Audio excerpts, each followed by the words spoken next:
Buenas noches, queridos hermanos y hermanas y amigos de ahí. Estamos muy agradecidos por este gran privilegio de poder ser el portavoz del mensaje.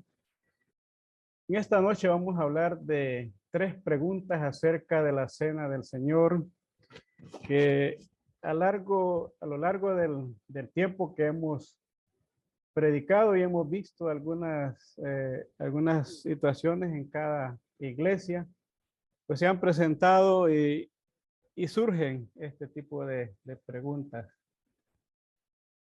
Vamos a empezar. En la observancia de la Cena del Señor, nuestro principal anhelo debe ser mostrar mucho amor y aceptar de todo corazón el gran señorío que tiene Jesucristo sobre cada uno de nosotros. Por tal razón, en este estudio pretendemos solamente hacer uso de la autoridad de Cristo para contestar las siguientes preguntas. ¿Cuándo debemos participar de la Cena del Señor? ¿Qué elementos debemos utilizar en la Cena del Señor? ¿Y qué significa Jesús bendijo el pan en Mateo 26:26? Como hablar de la cena es algo extenso, hoy solamente de alguna forma voy a hablar de manera sintetizada, ya que pues nos tomaría mucho tiempo. Para muchas personas de nosotros es notorio que varios grupos religiosos se preparan cada año para realizar, según ellos, la Santa Cena. Otros lo hacen 2 veces por semana, cada mes o cada 3 meses, sin respetar la voluntad de Dios. Estos grupos se rigen de acuerdo a sus propias opiniones. En primer lugar, vamos a ver esta primera interrogante. ¿Cuándo debemos participar de la Cena del Señor? A simple vista, la respuesta es bastante fácil. Uno podría decir, bueno, es el primer día de la semana. Pero en realidad, al hablar del primer día de la semana, el domingo, debemos de estar seguros cuándo empieza, cuándo termina el primer día de la semana, ya que la Biblia no precisa con exactitud es ese día. Entonces tenemos que deducirlo a través del estudio de la Biblia. Primero, debemos de tomar la cena del Señor porque así lo ha mandado en 1 Corintios 11:24. Y habiendo dado gracias, lo partió y dijo, tomad, comed, esto es mi cuerpo que por vosotros es partido. Haced esto en memoria de mí. Este es un mandamiento directo referente a la cena del Señor, en la cual todos participamos para conmemorar el sacrificio de nuestro Señor Jesucristo, para tener la comunión íntima con Él y con cada uno de los hermanos que militamos en la fe para seguir luchando. El tiempo en que debemos tomar es autorizado por el ejemplo apostólico aprobado, según encontramos en Hechos 27. El primer día de la semana reunidos los discípulos para partir el pan. No hay autorización pues para tomar la cena en otro día de la semana y no podemos actuar sin autorización divina. La frecuencia de tomar la cena es determinada por la inferencia necesaria, pues se tomaba cuando la iglesia se reunía semanalmente el primer día de la semana. 1 Corintios 11:20 y 16:2. Toda la semana tiene un primer día. También recuerdo que un historiador Josefo, escribió en sus líneas, hay una iglesia dice, de cristianos, perdón, un grupo de cristianos que se reúne el domingo para participar de la cena. Eso lo recuerdo en un estudio, también eso era algo común que ellos lo hacían.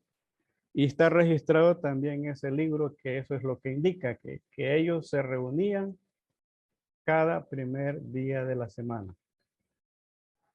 El primer día de la semana, el día del Señor o el día domingo, Algunos suponen que el día del Señor es lo que el Nuevo Testamento equivale al sábado o día de reposo. Dios instituyó el día de reposo para la nación de Israel con el propósito de conmemorar su liberación de Egipto. Esto lo encontramos en Deuteronomio capítulo 5 en el versículo 15. Vamos a leer aquí en Deuteronomio capítulo 5 versículo 15.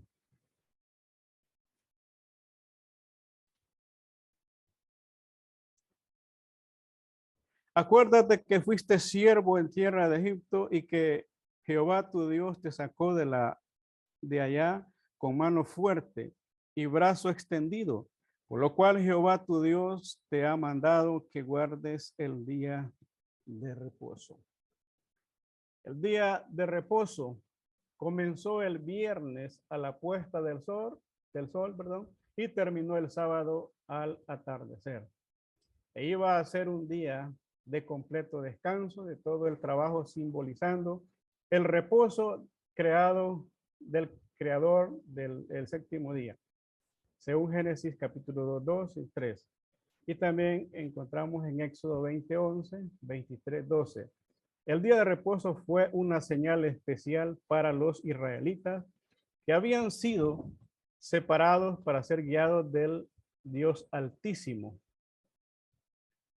Al guardar el día de reposo, los ayudaría a distinguirse de las demás naciones.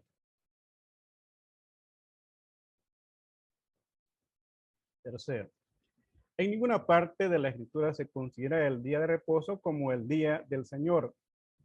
El término día de reposo todavía se usaba dentro de la comunidad judía en los tiempos del Nuevo Testamento y tanto Jesús como los apóstoles lo mencionaron en Mateo capítulo 12, versículo 5 y Juan 7:23, Colosenses 2:16.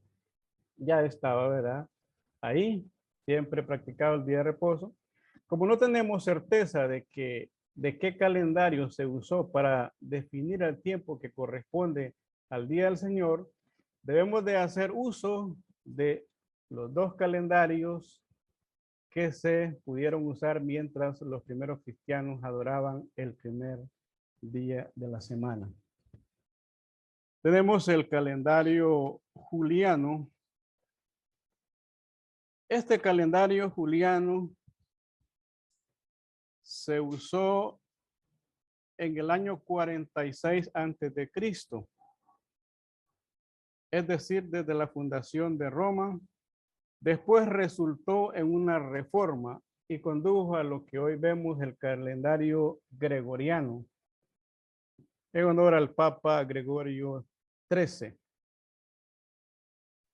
Como existe la posibilidad de que la parte judía estaba guardando el primer día de la semana, según el horario o el calendario judío, pero también tenemos que ahí había una parte gentil que estaba regida por el calendario romano. Es así que no podemos precisar exactamente cuál fue el calendario que se usó. Vamos a usar esta pequeña gráfica aquí usando parte del tiempo de los dos calendarios. Ya vimos que el sábado empezaba el día sábado, o el séptimo día, empezaba el viernes a las 6 y terminaba a las 6 p.m. del día sábado. Y ahí es donde empezaba el primer día de la semana, o sea, el domingo, a las 6 de la tarde al caer el sol. Pablo, cuando estaba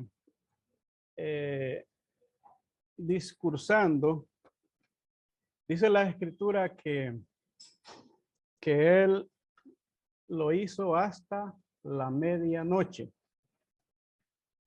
La medianoche representa lo que es el calendario juliano, que para esa fecha estaba en vigencia hasta el año 156.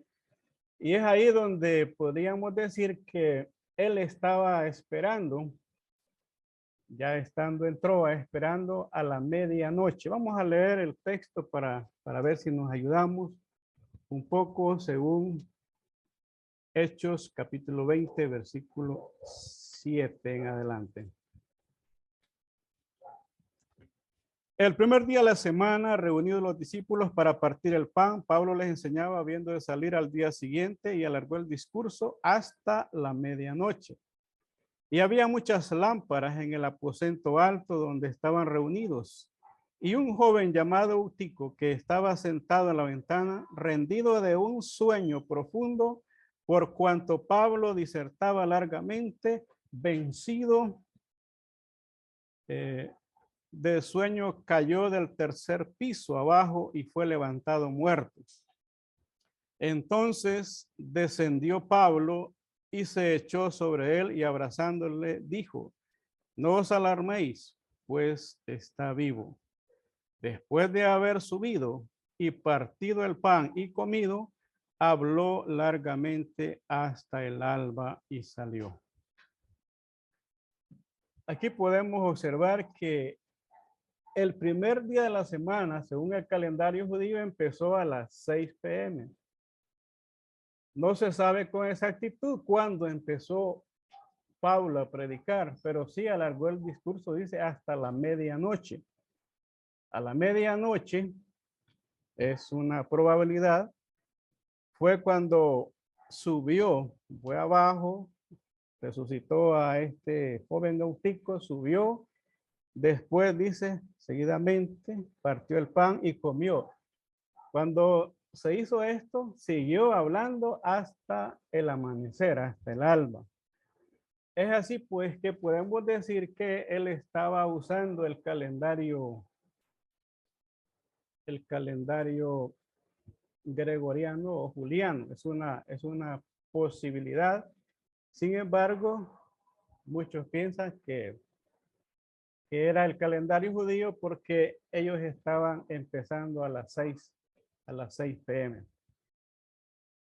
Como los días eran utilizados de una forma diferente, noche y día, cuando dice que al día siguiente iba a partir, no se refiere a un periodo de 24 horas, sino que se refiere a el día conforme saliera el sol y no conforme a los 24 horas que corresponden, que tendría que ser hasta las 6 p.m. y salir para el lunes, si fuera el calendario judío. Entonces aquí vemos que lo seguro es que nosotros utilicemos parte de estos dos calendarios para evitar que estemos fuera del calendario judío siendo el calendario gregoriano que estaba en vigencia o viceversa. Lo que conviene mejor es el primer día de la semana a las 6 de la mañana hasta las 6 p.m.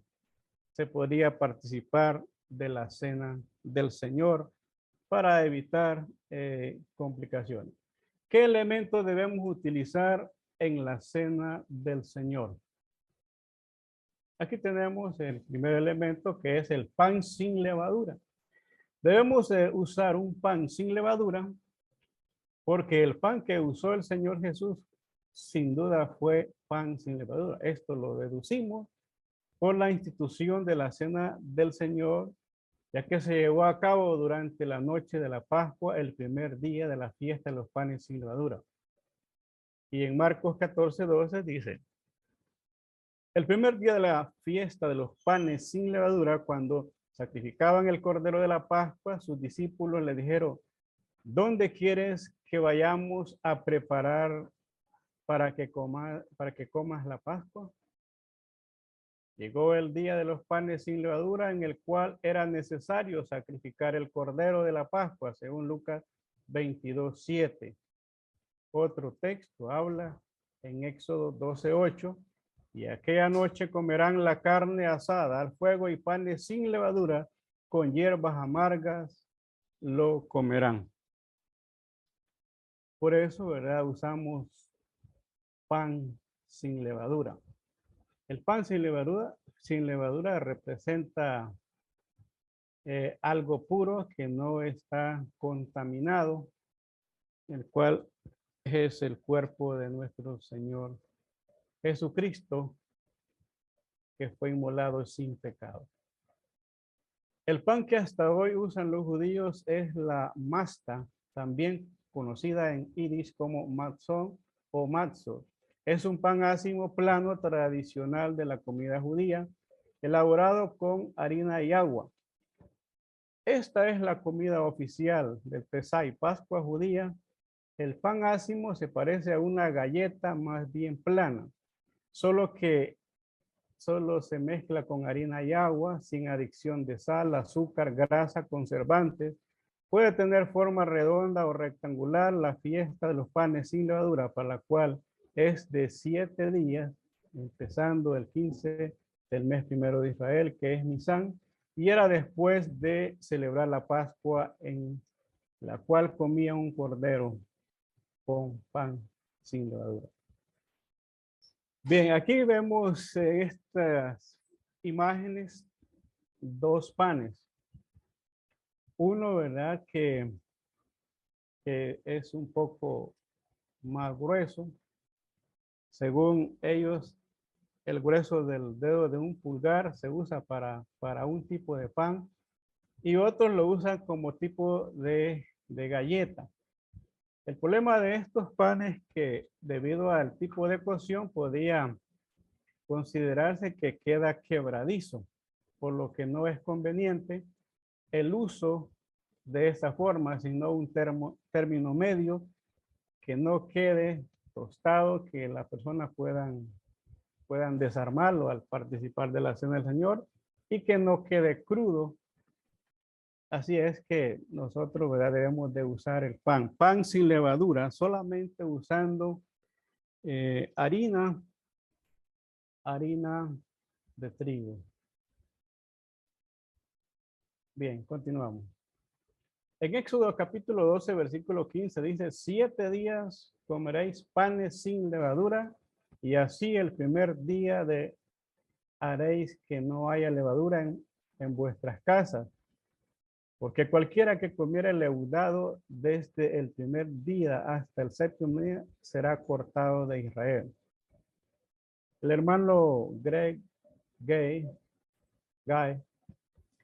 en su folleto El pan que partimos, escribió lo siguiente: hay que dejar fuera todo agente leudado como la levadura de panadero, polvo de hornear, bicarbonato de sodio y huevos, ya que cuando se baten los huevos el aire puede expandir al ser calentado, el aire inyectado o a vapor. Este fue publicado en el Mensajero mayo-junio de 2017, escrito por el hermano Pablo Melton. Ahora vamos al siguiente elemento que usamos en la cena del Señor, contestando la pregunta: ¿qué elemento debemos de usar en la cena del Señor? Aquí tenemos una sola copa. Hablar de una sola copa, pues es algo bastante difícil, complicado, porque requiere mucho tiempo para explicar con detalle cada uno de los aspectos que puede esclarecer nuestras dudas. La copa, cuando contiene el fruto de la vid en la cena del Señor, representa el nuevo pacto confirmado con la sangre del Señor. El fruto de la vid, cuando está en una copa, en la cena del Señor, representa la sangre del Señor con la cual se confirmó el nuevo pacto. Como vemos, estos dos elementos son inseparables. Así que dos cosas literales, la copa y el fruto de la vid representan dos cosas espirituales, la sangre y el nuevo pacto. Estas dos son inseparables. La lengua original griego, la copa, el significado de la copa es aquel recipiente que fue usado por Jesús Palabra que viene del griego poterión, copa, recipiente pequeño utilizado para beber. Lockwood, diccionario de la Biblia. Poterión quiere decir un diminutivo de poter, denota primeramente un vaso o un recipiente para beber. De ahí un vaso o una copa literal. Mateo 10, 42. Como la copa de bendición de 1 Corintios 10, 16. Diccionario Van Expositivo.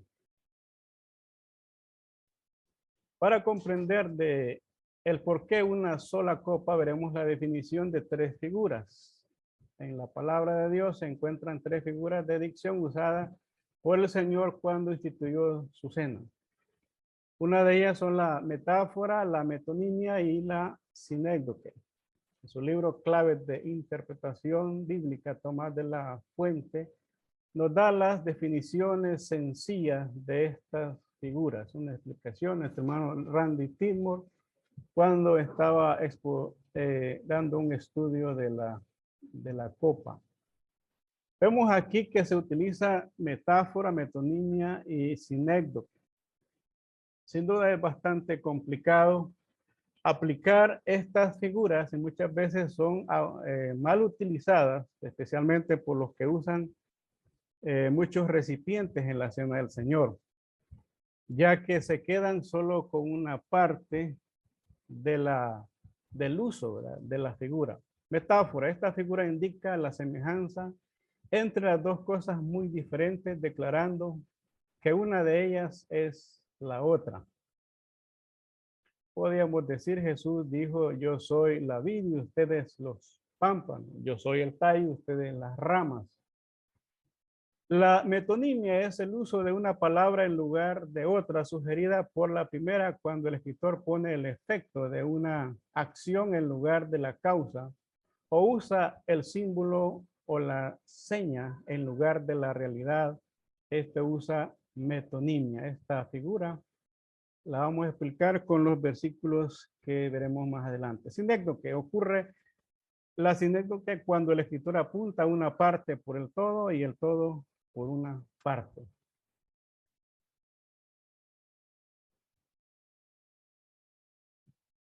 Hay sinécdoque en 1 Corintios capítulo 11, versículo 27, de manera que cualquiera que comiere este pan o bebiere esta copa del Señor indignamente será culpado del cuerpo y de la sangre del Señor. Y en Lucas capítulo 2, versículo 1, también habla de esta figura sinécdoque, pero en estos mismos textos hay metonimia. Estos textos son ejemplos de problemas de clasificar las figuras literarias. Es de ahí donde se auxilian las personas que utilizan copas en la cena del Señor, pero malinterpretando la figura.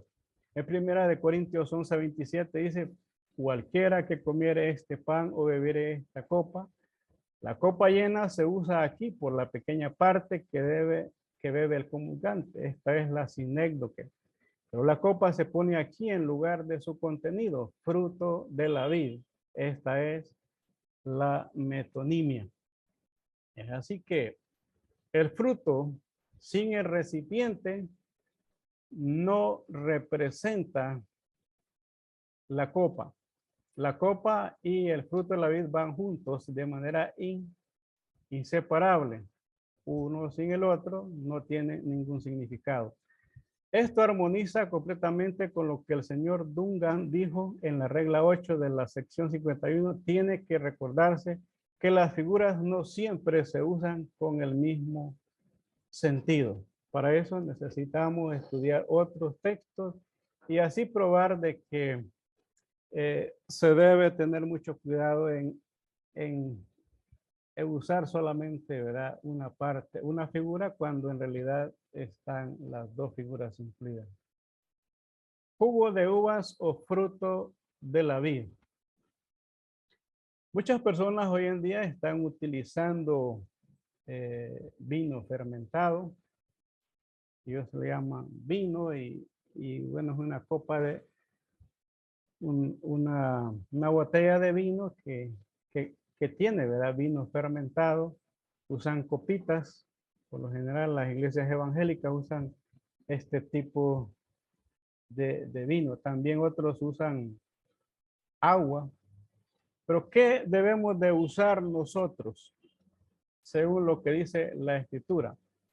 Leamos aquí un poco acerca de la historia o del relato de Jesús cuando él convirtió el agua en vino. Muchas personas dicen que Jesús hizo vino fermentado. Jesús nació, vivió y murió en la ley de Moisés. Y dentro del contexto general de la Biblia, claramente estaba prohibido por parte de Dios hacer uso de cualquier bebida alcohólica. Esto estaba en Levíticos 19, número 6.3. Y también en, bueno, este es el versículo.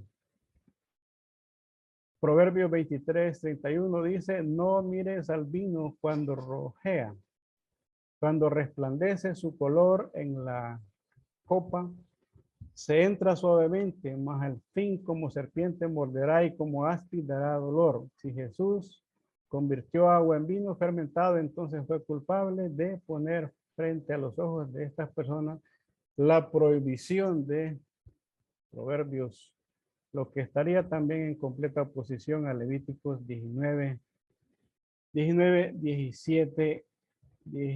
Vamos a leer aquí Levíticos 19:17. Levíticos capítulo 19:17.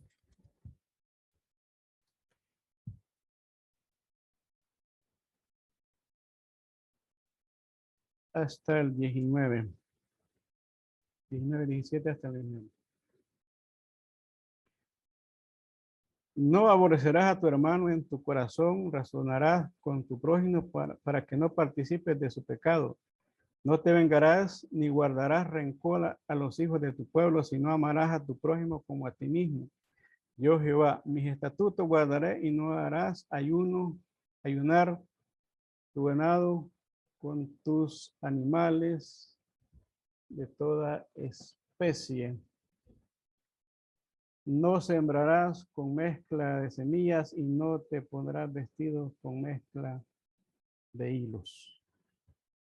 Así es que realmente creo que Jesús no violó ninguna parte del Antiguo Testamento, según segunda de Pedro, capítulo 12, en el versículo 22. En segunda de Pedro, en el capítulo 2, Jesucristo, ¿verdad? Fue sin pecado. Segunda de Pedro 2, versículo 22, dice. Pero les ha acontecido lo del verdadero proverbio, el perro vuelve a su vómito y la puerca lavada a revolcarse. Este versículo, creo que se me escapó ahí. Segunda de Corintios 5:21. Segunda de Corintios.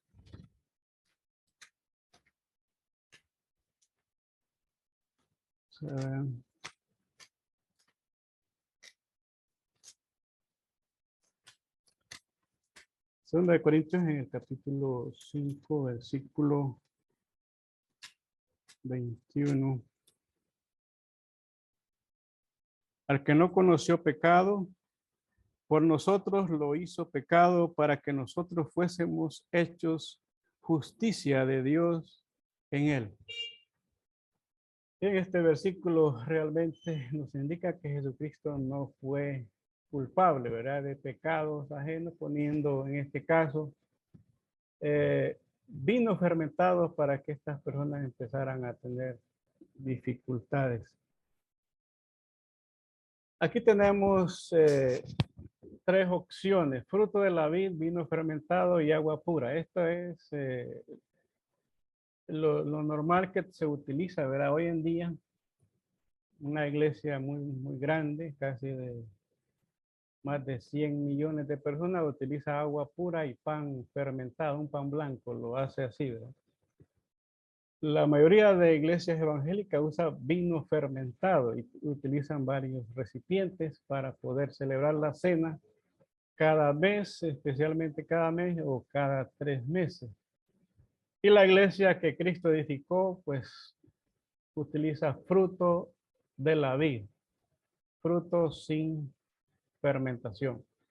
El fruto de la vid contiene tres tipos de ácidos: ácido cítrico, ácido ascórbico y ácidos fenoleicos. Estos tres ácidos se ha comprobado que tienen la capacidad de inhibir cualquier tipo de virus y bacteria. Es por eso que el Señor, el médico de médicos, nos dejó este mandamiento y debemos de usar fruto de la vid, jugo de uva sin fermentación, ya que al ser fermentado, pues pierde todas las propiedades y lo que significa es un jugo podrido que solamente aumenta el alcohol. ¿Qué significa Jesús bendijo el pan? Mateo capítulo 26, versículo 26. El texto nos dice: y mientras comían, tomó Jesús el pan y bendijo y lo partió y dio a sus discípulos y dijo: tomad, comed, esto es mi cuerpo. Aquí vemos, ¿verdad?, cómo nuestro Señor Jesucristo utiliza la palabra bendijo. Bendijo tiene un significado en el griego del Nuevo Testamento. Eurogeo es una palabra usada en griego para bendecir. Esta es un compuesto que en religión significa agradecer o invocar una bendición sobre prosperar, dependiendo cómo, en qué plano se utiliza. Por ejemplo, de los hombres con relación a Dios, uno da gracias a Dios, invoca a nuestro Dios, dando siempre, diciendo todo lo mejor hacia Él y pidiendo también bendición sobre los hombres, en este caso de los hombres con relación a los hombres. Se puede pedir una bendición a los hombres. Con respecto a la cena del Señor, en el diccionario dice que este significado está implícito. Es un aoristo participio, APT, diccionario griego del Nuevo Testamento. Esto quiere decir, ¿verdad?, que como hemos estudiado en otras ocasiones, la palabra bendijo, bendecir significa dar gracias. Por eso Jesús bendijo, o sea, Él dio gracias. También tenemos otras porciones de la Biblia que dice: y tomando la copa y habiendo dado gracias, les dio. ¿Cuál es la diferencia entre bendijo el pan y habiendo dado gracias por la copa? Aquí no vemos ninguna, ya que el significado, como ya lo estudiamos, es implícito. O sea, está incluido: él bendijo el pan, bendijo o dio gracias por la copa, dio gracias por el pan.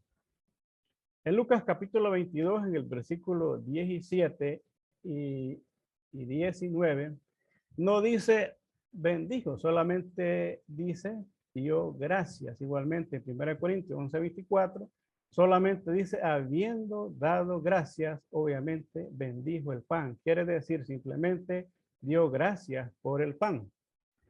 Entonces, ¿cómo bendecimos la copa? No pronunciamos bendición sobre la copa. No decimos bendice este pan, bendice esta copa.